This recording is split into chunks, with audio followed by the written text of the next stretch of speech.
Esse momento é o momento da palavra do Senhor. Vamos estar atentos a tudo que Ele vai falar hoje para todos nós. Amém?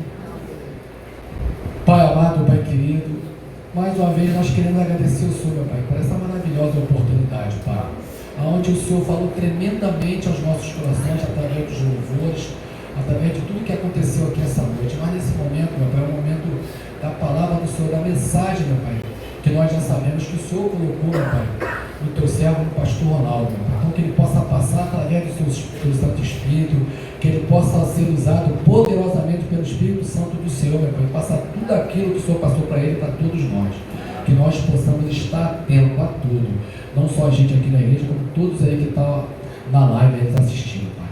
É em nome do nosso Senhor Jesus Cristo que te oramos. Amém. Amém. Glória a Deus, viu? Eu fico observando e eu louvo a Deus com muita humildade. Eu me emociono porque eu sou um pastor que eu cobro muito, mas eu cobro porque tem condições. Quando eu vejo o Gabriel chegou agora louvando ao Senhor desse jeito, eu me emociono porque eu já falei aqui na igreja que eu tenho os filhos de vocês como meus filhos. E o que eu quero para os meus filhos, eu quero para os filhos de vocês.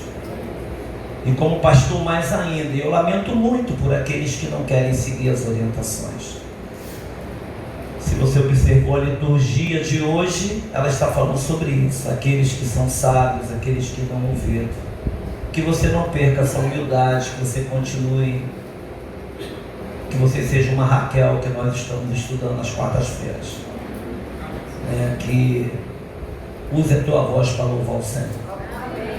Deus vai te levar a lugares altos, não tenho dúvida disso, mas a humildade, não seja soberba. Deus não gosta de soberba, porque tudo que você tem e é porque Ele te deu. Então seja humilde, agradeça a Deus. Se você adorou bem, está recebendo esse reconhecimento, é porque Deus te permitiu. Então não faça do lugar que Deus está colocando você, lugar do seu mérito, que o mérito é do Senhor. Amém? Irmãos, abram suas Bíblias em Provérbios capítulo 22. Deus colocou no meu coração essa mensagem já tem 2 semanas. E eu fiquei pensando sobre algumas questões, sobre sabedoria,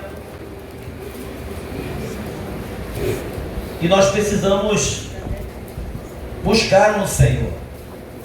Provérbios capítulo 2, vamos ler apenas do verso 1 ao verso 22. O que eu falei o quê? Perdão, gente, é a emoção. Eu vou colocar a culpa em alguém.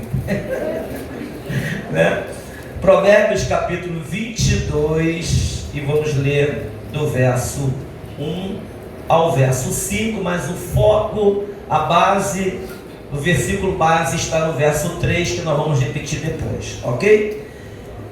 Mas vale um bom nome do que as muitas riquezas, ser estimado é melhor do que a prata e o ouro. O rico e o pobre têm algo em comum. O Senhor fez tanto um como o outro. O prudente vê o mal e se esconde, mas os ingênuos seguem em frente e sofrem as consequências. A recompensa da humildade e do temor do Senhor são riquezas, honra e vida. No caminho do perverso há espinhos e armadilhas. Quem quer guardar a sua vida, afaste-se deles. Os irmãos já pararam para observar o conteúdo do texto que nós aqui?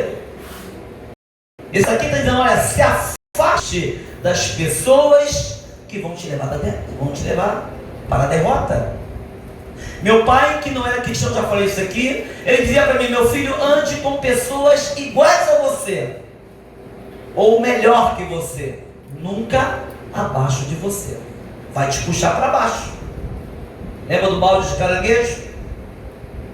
A pergunta do filho para o pai: ô pai, o balde está cheio de caranguejo, e por que eles está cheio de caranguejo até a boca? Por que eles não saem do balde?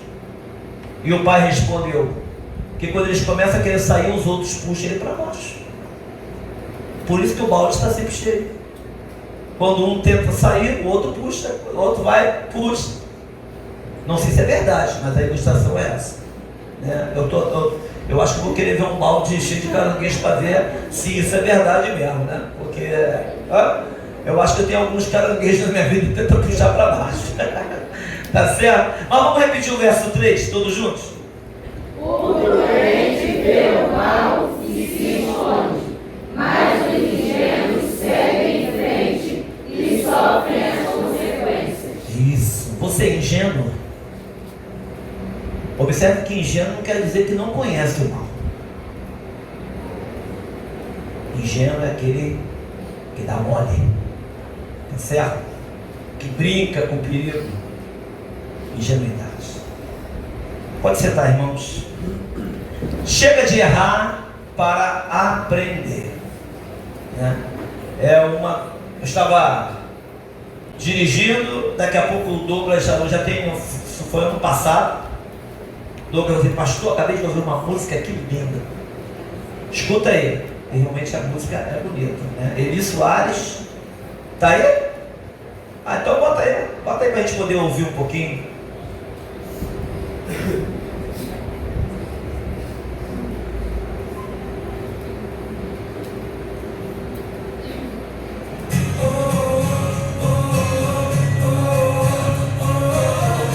Quem conhece? Muito linda, né? Eli Soares e os outros dois esqueceram.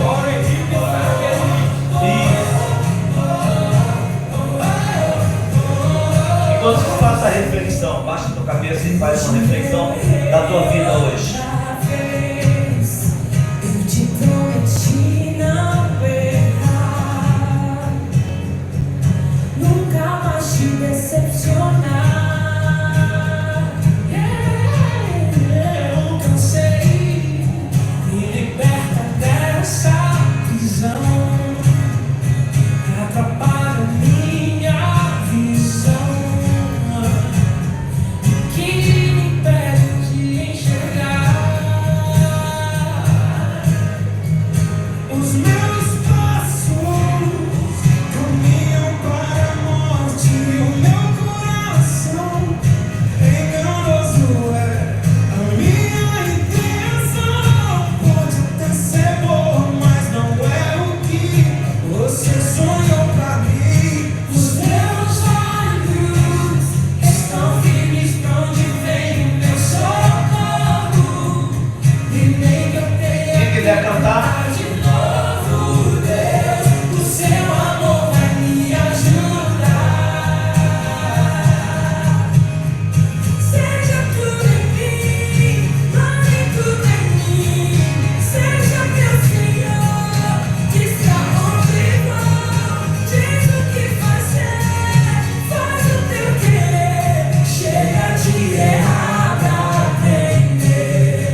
atenção na letra. Eu prometi que eu não ia errar mais. E às vezes a gente faz promessas ao Senhor. Irmãos, o nosso Deus, Ele é tremendo. Ele nos sustenta.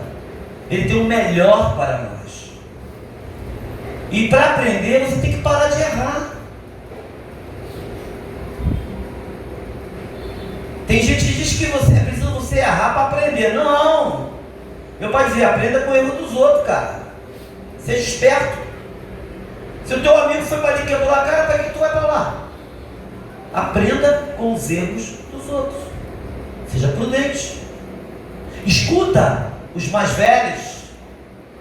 E às vezes eu fico olhando que, tanto na igreja quanto na família, quando um pai fala, quando a mãe fala, quando o pastor fala, quando o líder da igreja fala, as pessoas parecem que ficam indignadas, como se elas soubessem de tudo. Quando a palavra de Deus vai dizer que nós devemos respeitar e valorizar os anciãos, porque talvez ele não tenha a tua maturidade, mas ele tem a experiência de vida. Eles já passaram por lugares onde nós não passamos. Ou seja, você vai encontrar na palavra de Deus direcionamento para a tua vitória. Mas a verdade é que nós nos julgamos capazes. Nós sabemos de tudo. E na segunda carta de Paulo aos Coríntios, Paulo escreve essa carta em defesa própria. Você tem um apóstolo que agora está falando para uma igreja rebelde, uma igreja soberba, onde uma igreja que ele ensinou tudo, e agora essa igreja se levanta contra ele para ensinar ele. Então a segunda carta de Paulo aos Coríntios é uma defesa do apóstolo.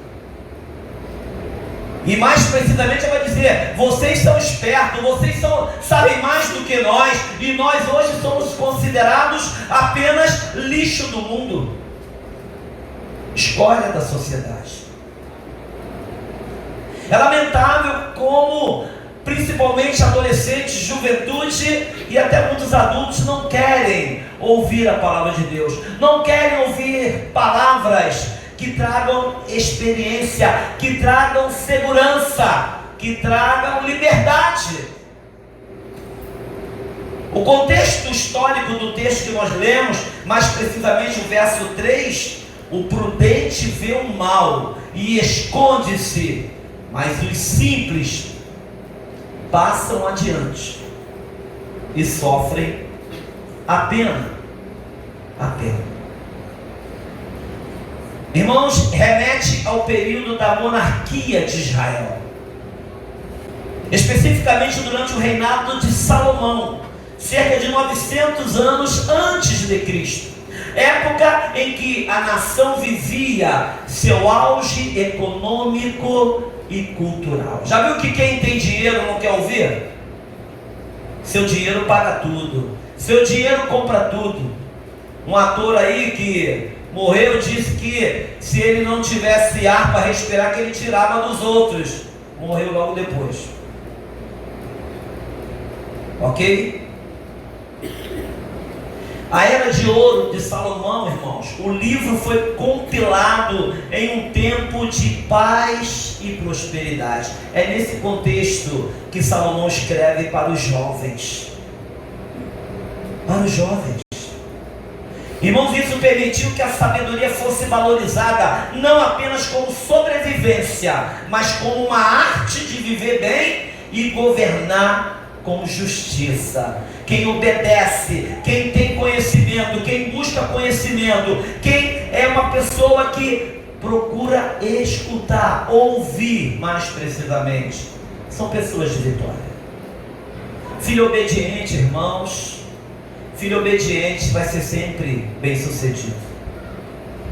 Filho que respeita os mais velhos vai ser sempre bem sucedido. Sempre. Filhos obedientes vai viver longevidade de vida. Vai viver. Na antiguidade, irmãos, a vida dependia diretamente da observação da natureza e das ameaças sociais. Guerras, emboscadas, pragas. Essas questões serviam para observar o que era bem sucedido e mal sucedido. O prudente no hebraico refere-se a alguém astuto e perspicaz, capaz de ler os sinais do perigo, que eles se concretizem, antes que eles se concretizem. Aqueles que têm sabedoria conseguem perceber o perigo antes. E eu quero dizer uma coisa para você: quando você aceita Jesus Cristo como seu Salvador, o Espírito Santo te mostra o perigo antes dele chegar. Uma pessoa mal intencionada como você se aproxima de você, o Espírito Santo já te fala: sai dele, se afasta dele. E alguém pergunta: por que você afastou? Cara, eu não sei porquê, mas eu senti algo dentro de mim. E não é teu santo, não bateu com ele não, tá bom? Que nem o colega falou aqui, ok? Não, mas é o Espírito Santo, ele incomoda o teu coração, e aí você se afasta. Agora você pode ouvir o Espírito Santo falar contigo e você não dá ouvido, aí está por tua conta e risco. Aí você que paga a passagem, como Jonas pagou, ok? Irmãos, o simples no hebraico representa o inexperiente ou o ingênuo, alguém que carece de discernimento moral e intelectual, seguindo o fluxo sem avaliar as consequências. São pessoas que vão no oba-oba e não quer saber das consequências das suas decisões. Quantos jovens que estão se perdendo? Quantos jovens que não estão mais entre nós?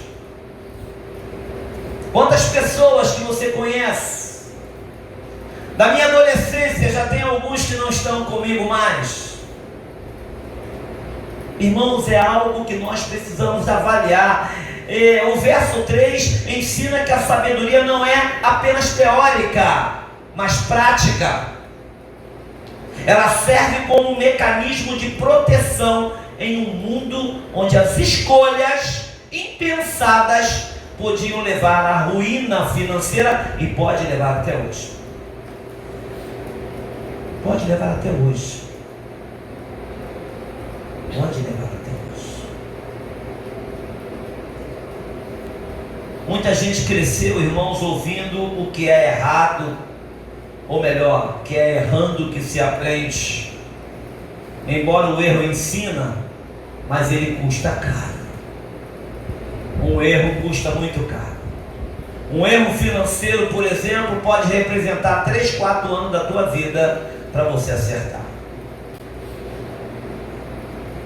Um erro financeiro leva esse tempo todo, e durante esses 4 anos é uma guerra dentro de casa, porque o filho perdeu o McDonald's, ou perdeu o lanchinho ali, o filho perdeu aquele passeio no parque, o filho perdeu aquela saidinha do shopping, porque você foi irresponsável.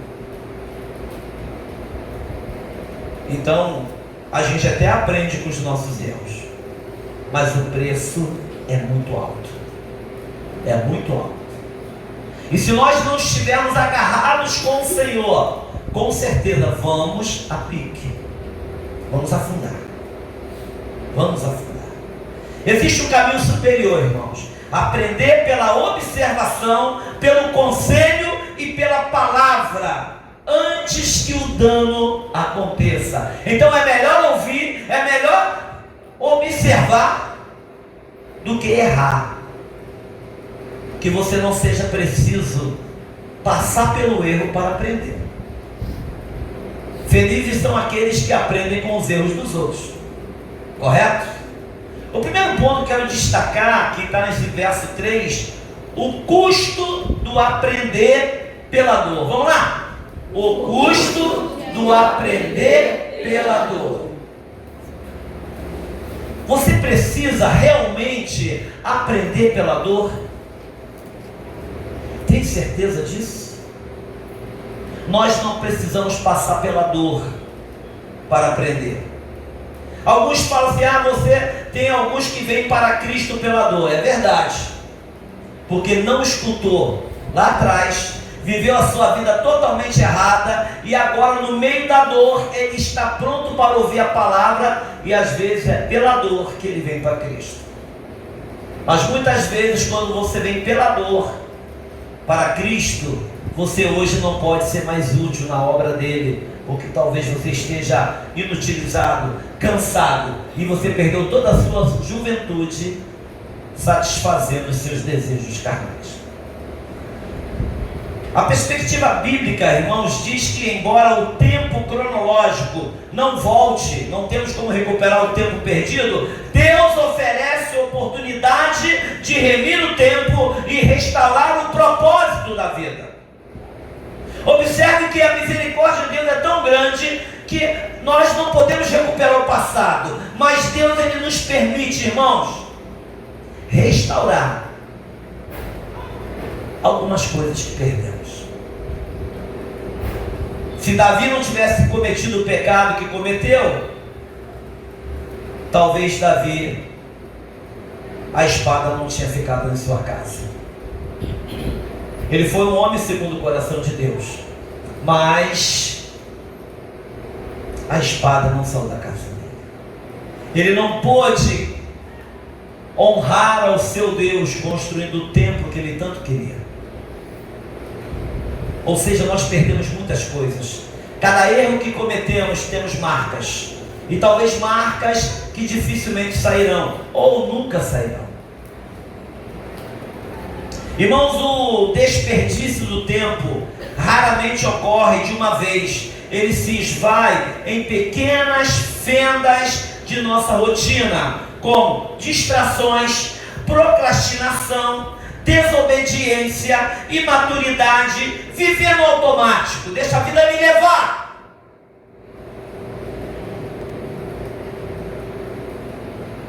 Perdemos tempo hoje no celular. Como o celular está roubando o nosso tempo?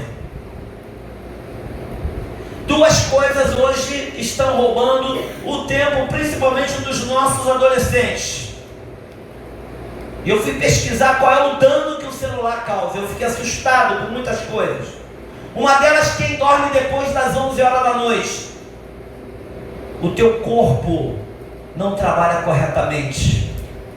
E você acorda no outro dia mal-humorado, cansado, porque o que você tinha que recuperar tinha que ser antes de 11 horas da noite.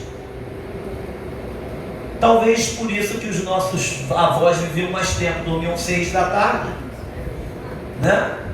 Acordava 9 da manhã, o almoço estava pronto, né? Eu cheguei na casa da minha avó.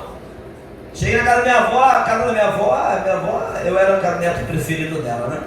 E aí eu cheguei na casa da minha avó, aí quando deu 6 horas, eu estou vendo ela fechando a janela, a porta, falei, o que houve?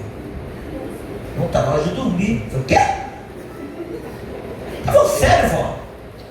Está na hora de dormir, meu filho. Temos que dormir, porque amanhã temos muito trabalho. Ela era mais baixa que Carabianca, Tamires, era tampinha assim, minha avó. Tinha um cabelo que vinha até aqui. Falei, rapaz, não sei onde ela escondia aquele cabelo naquele coque. Ela era da Assembleia. Aí no outro dia de manhã eu acordei 9 horas da manhã.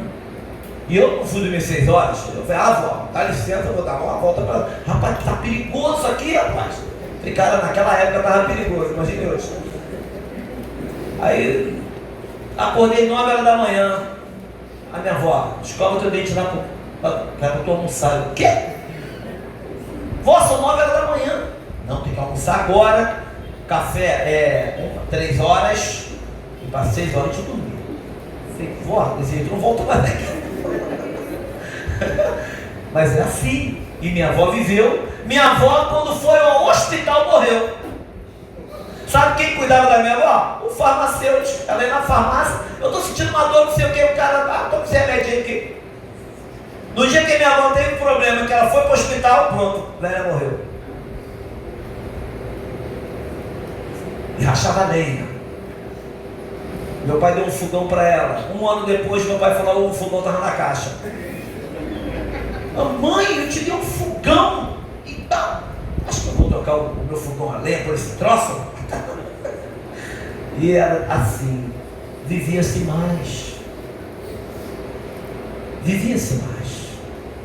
Irmãos, nós precisamos obedecer se quisermos viver.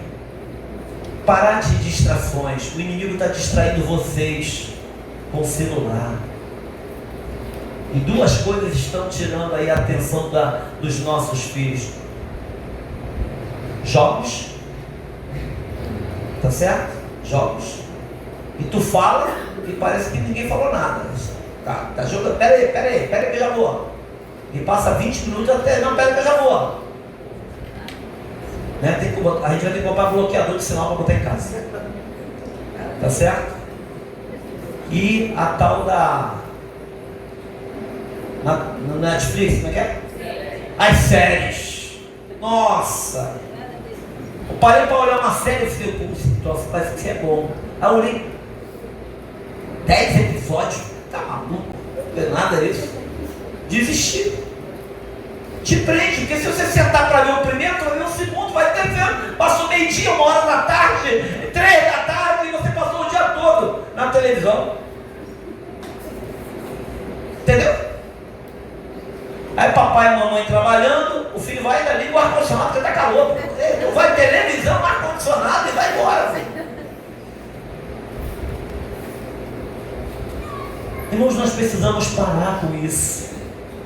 Tenham cuidado com a maneira como vocês vivem, que não seja como insensatos, mas como sábios, aproveitando ao máximo cada oportunidade, remindo o tempo, porque os dias são maus. Efésios 5, 15 e 16.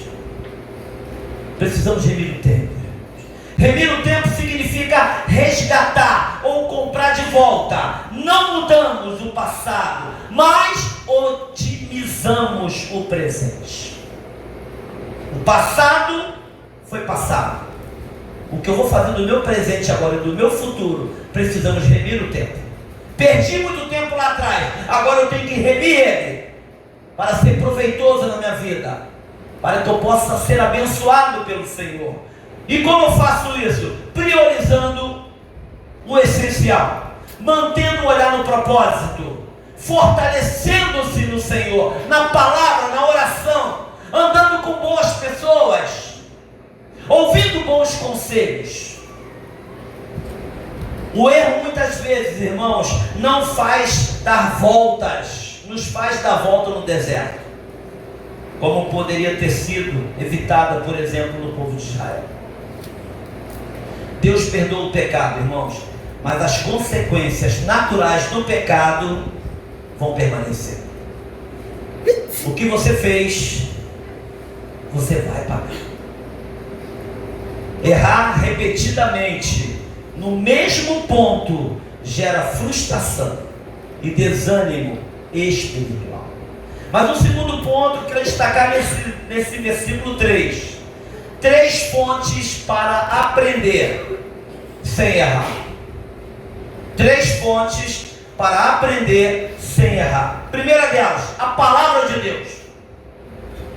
Se eu quero aprender para não errar, eu tenho que obedecer a palavra de Deus, o manual deixado pelo Senhor. Salmo 119, 105, todo mundo conhece. Vamos lá? Não, para aí. O pessoal da casa deve estar assim, rapaz, ninguém conhece nada lá. Vamos lá. Lâmpada para os meus pés é a tua palavra, E luz para os meus caminhos. Lâmpada para os meus pés é a tua palavra. Não enxergo nada. Se cair alguma coisa no chão, vou ter que procurar, vou ter que ligar a luz, a lâmpadazinha ali do celular para encontrar. Quando Jesus entra, quando eu escuto a voz do Senhor, eu aprendo. Eu aprendo. Quando eu obedeço. Então, qual é a primeira fonte para não errar? Qual é? A palavra de Deus. Como eu quero vencer se eu não escuto a palavra de Deus? Hoje nós encerramos Juízes. Amanhã estaremos em Ruth, né? Experiência alheia é a segunda fonte. A experiência de quem está do teu lado, por onde ele tem passado, qual é o estilo de vida dele, como ele vive, quem são as pessoas que andam do lado dele, quais são as realidades da vida dele. Ele é vitorioso, ele é derrotado. Essa é a segunda fonte. Observar quem está à minha volta, quem eu estou trazendo para dentro de casa, quem anda comigo. Salmo 101 vai dizer que os que andariam com Davi são aqueles que amassem o Senhor. Irmãos, o sábio aprende com os erros dos outros. Olha que meu pai já era sábio, né? Gostava de uma cachaçinha, mas sabia o que era certo. O tolo não aprende nem com os próprios olhos. O tolo vê que vai quebrar a cara e ainda paga para ver. Precisamos, irmãos, observar os resultados de quem trilhou os caminhos errados antes de nós. Mas uma terceira fonte, o conselho. Palavra, observar as pessoas que estão à volta e o conselho. Conselho. Quem caminha sozinho é alvo fácil.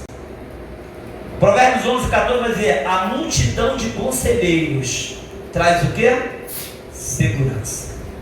Segurança. Terceiro ponto que eu quero destacar nesse versículo, no verso 3, rompendo o ciclo com a repetição. E já que vamos repetir, repete para mim, por favor, de novo o verso 3, vamos lá, todos juntos?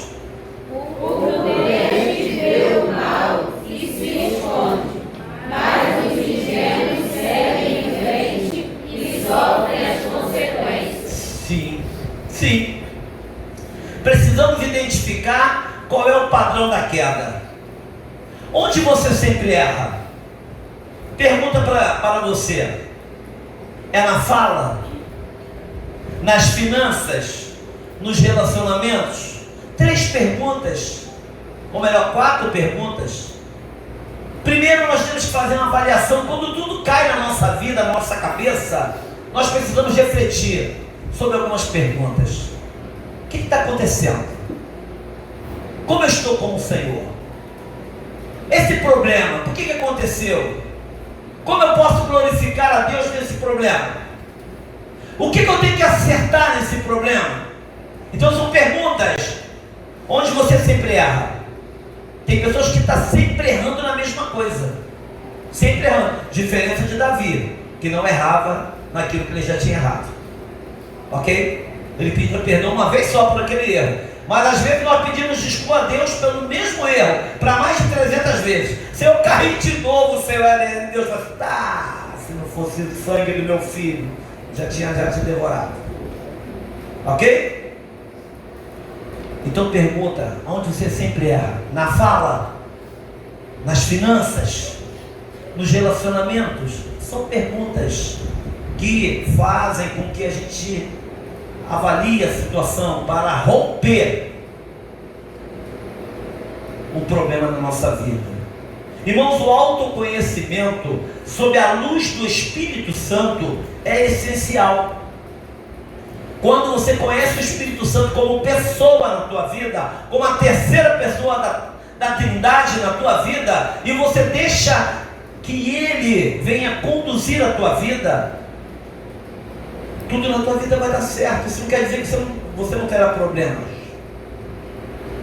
Problemas são inerentes ao mundo que nós estamos vivendo. Só que alguns problemas nós é quem criamos, além dos que já são do mundo. Substitua a teimosia pela docilidade. Ser ensinável, como o Kaique falou hoje pela manhã, é a maior virtude de um cristão maduro, quando ele é ensinável. Irmãos, eu confesso a você que nós estamos rodeados de pessoas, desde adulto a juniores, que não são ensináveis. Não são ensináveis. E muitos desses pais que não são ensináveis, os seus bebês já estão batendo o pé firme com você e já estão te ensinando o errado. Porque quem não é ensinável, o mal se aloja nele. Uma pessoa que não é ensinável, que não aceita disciplina, que não aceita orientação, é uma pessoa que vai sofrer muito na vida. Decisão versus emoção.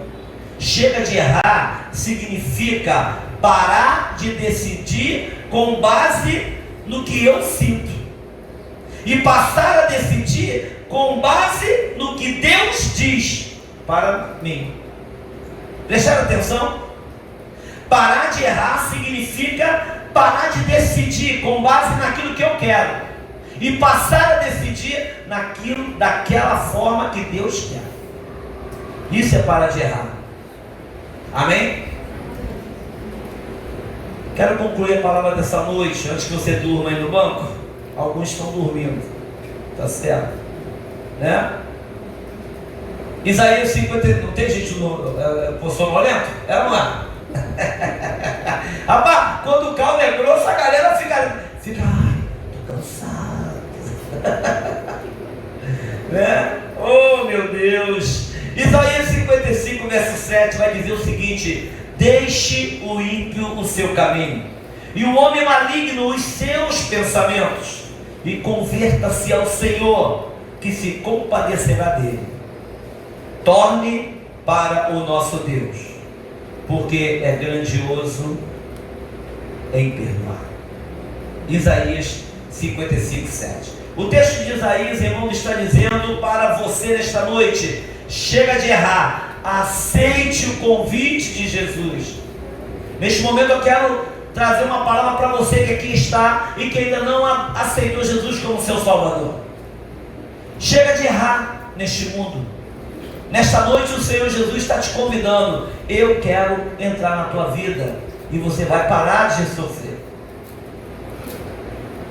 O pecado e o erro, irmãos, constante, geram um cansaço na alma. Você tenta mudar sozinho, mas volta para o mesmo lugar. O erro, irmãos, nos afasta da nossa identidade original em Deus. Não é apenas uma falha moral, é errar o alvo do que Deus planejou para mim e para você. O pecado nos afasta do Senhor. O filho pródigo de Lucas 15, ele caiu em si e decidiu: levantar-me-ei e irei para o meu pai. Jesus é o caminho. Jovem, adolescente, junior, adulto, Jesus é o caminho. Ele não veio para condenar, mas para substituir o seu fardo pesado pelo jugo dele, que é leve. Você não aceita Jesus porque não parou de errar. Você aceita Jesus para que Ele te dê forças para você não errar. Prestou atenção? Você não parou de errar, você não para de errar, ok? Porque você não aceitou Jesus. Você aceita Jesus para que Ele te dê forças para você parar de errar. Porque só com Jesus que nós encontramos forças para parar de errar, irmãos. A escolha é hoje, o amanhã é incerto. O erro destrói, mas Jesus constrói. Jesus está à porta e bate. Abrir a porta significa dizer: Senhor, eu cansei de tentar do meu jeito, toma o controle da minha vida. Que Deus possa abençoar grandemente a tua vida nesta noite. Que você realmente pare de errar para aprender. Pare de errar em não aceitar Jesus como seu Salvador. Aqui nós temos pessoas que entraram aqui nesta noite, mas não têm ainda uma experiência com o Senhor. E nesta noite o Senhor Jesus te convida para você tomar uma decisão. Seja você junior, seja você adolescente, seja você jovem, adulto. Nesta noite o Senhor Jesus te convida. Então faça uma proposta para você mesmo nesta noite. Chega de errar, eu não vou mais continuar nessa situação. Eu quero conhecer esse Jesus, eu quero mudar a minha história. Você que está em casa, comece a pensar nisso. Não deixe que o Senhor eles ficam esperando por você. Baixe suas cabeças, vamos orar. Senhor, eu quero neste momento louvar e agradecer o teu santo nome. Quero te agradecer, Senhor, porque o Senhor nos salvou através do seu sangue na cruz do Calvário. O Senhor entregou o seu Filho amado Jesus para que nós alcançássemos a salvação. E nesta noite, Pai, o tema desta noite foi todo voltado, Senhor, sobre o parar de errar. Mas nesta noite, Senhor, eu não quero mais errar. Nesta noite eu não quero mais continuar desse jeito longe do Senhor.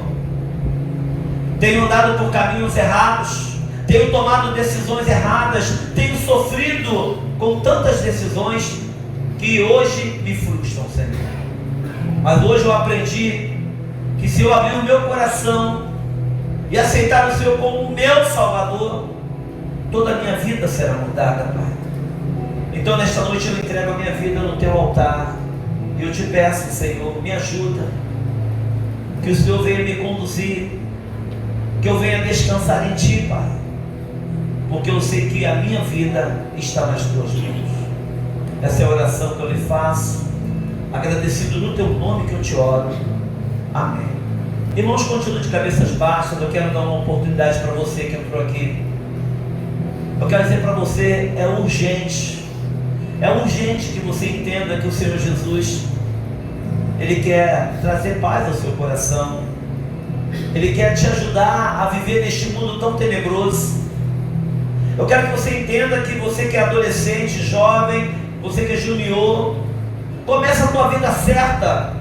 Começa a tua vida como esses juniores que aqui estão, esses adolescentes que estão buscando a perfeição em Cristo Jesus. Pare de errar. Eu convido a você, se você entender o recado do Senhor para o teu coração nesta noite, seja adolescente, jovem, adulto, e você nesta noite entende o chamado do Senhor para a tua vida, levante uma de suas mãos. Eu quero orar por você. Há alguém nessa noite que deseja abrir o seu coração para o Senhor e dizer: Senhor, eu preciso de Ti, a minha vida está sem sentido. Amém, pode baixar. Há mais alguém que deseja? Querido, eu sei que é um momento difícil. Talvez para você, adulto, você tem a sua vida lá fora, mas também o adolescente, o jovem, às vezes ele não toma a decisão correta, com medo do que os colegas vão pensar. Eu quero dizer para você, eu fui adolescente igual a você, e hoje eu estou totalmente restaurado. Hoje eu tenho uma família, hoje eu sou pastor, mas eu tenho amigos meus da minha época de adolescente, que muitos já morreram, outros estão nas drogas, outros se perderam. E com certeza não é diferente com vocês hoje. Há mais alguém como esse que tomou a decisão? Levante uma de suas mãos, eu quero orar por você. Há mais alguém? Você que está afastado dos caminhos do Senhor, hoje é o dia. Você quer retornar? Hoje é o dia. Levante uma de suas mãos. Eu quero orar por você. Eu não vou insistir, querido. Por quê? Porque o nome do Senhor é precioso, filho. E a palavra dele diz lá em João que o reino de Deus é conquistado com muito esforço.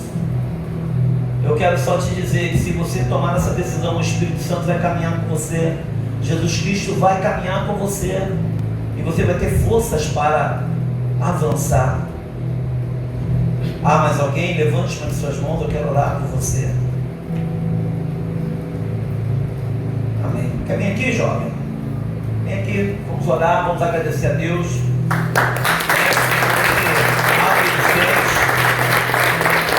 Vem chamar o Douglas. Como é seu nome?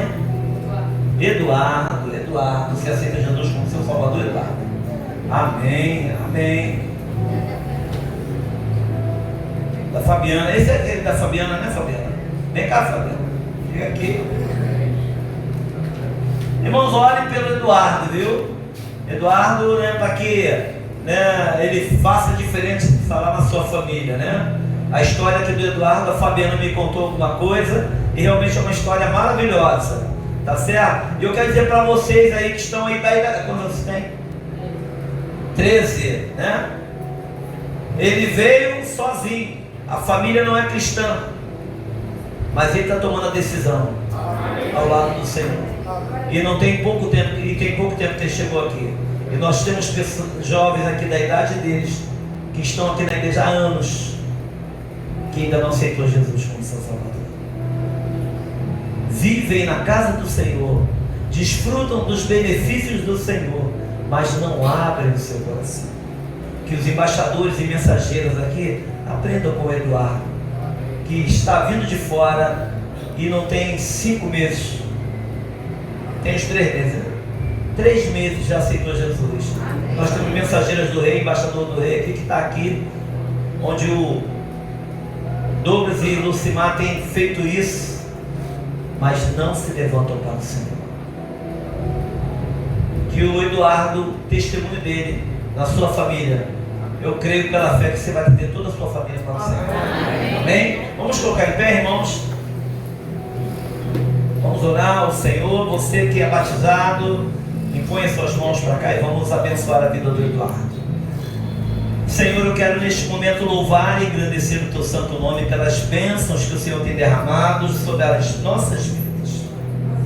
A tua palavra lá em Lucas vai dizer que há festa no céu por um pecador que se arrepende, Pai. E nesta noite, Senhor, o Eduardo, ainda um adolescente de 13 anos, Pai, entendeu o teu recado. E eu tenho visto que o Eduardo não tem faltado uma quarta, não tem faltado um culto à noite, não tem faltado, Senhor, o culto pela manhã. Eu tenho visto a sede do Eduardo. E hoje, Senhor, o Espírito Santo entrou em seu coração.